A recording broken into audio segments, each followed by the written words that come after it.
वस्तूंच्या किटची मदत। नुकसानीनंतर बीडमध्ये सरकारी मदतीचं वाटप सुरू। आमदार संदीप क्षीरसागर आणि तहसीलदारांच्या उपस्थितीमध्ये 10 किलो तांदूळ आणि 10 किलो गहू वाटप।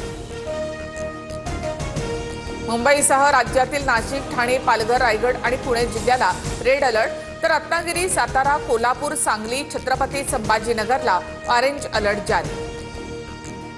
मुसळधार पावसाचा नागपुरातील कळमेश्वर, कामठी, सावनेरसह काटोल भागाला फटका।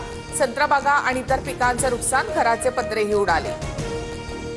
बीड जिल्ह्यामध्ये पावसाला पुन्हा सुरुवात। बीडला अतिवृष्टीचा मोठा फटका। बीड जिल्ह्याला येलो अलर्ट, शेतकऱ्यांची चिंता वाढली।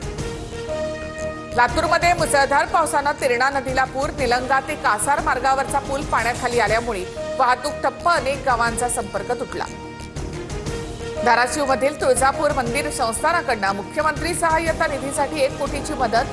पूरग्रस्त भागातील महिलांना जिल्हाधिकारी कार्यालयामार्फत साड्यांचंही वाटप करणार। लक्ष्मण हाकेंच्या गाडीवर अहिल्यानगरमध्ये काठ्यांनी हल्ला। हाकेंच्या गाडीच्या काचा फुटल्या, जीव असेपर्यंत लढा सुरूच, हाके ठाम। 2029 पर्यंत मी राज्यातच काम करावं अशी पक्षाची इच्छा। पुढील काही वर्षांसाठी विकासाच्या योजना केंद्राला दिल्या। पत्रकारांसोबतच्या गप्पांवेळी मुख्यमंत्री फडणवीसांचं वक्तव्य। बीएमसी मध्ये महायुती एकत्र लढणार। ठाण्यामध्ये शिवसेना स्वतंत्र लढू शकते, तर पुणे, पिंपरी चिंचवडमध्ये शिंदेंसोबत तर दादा स्वतंत्र लढणार। पत्रकारांसोबत गप्पांवेळी मुख्यमंत्री फडणवीसांचं वक्तव्य।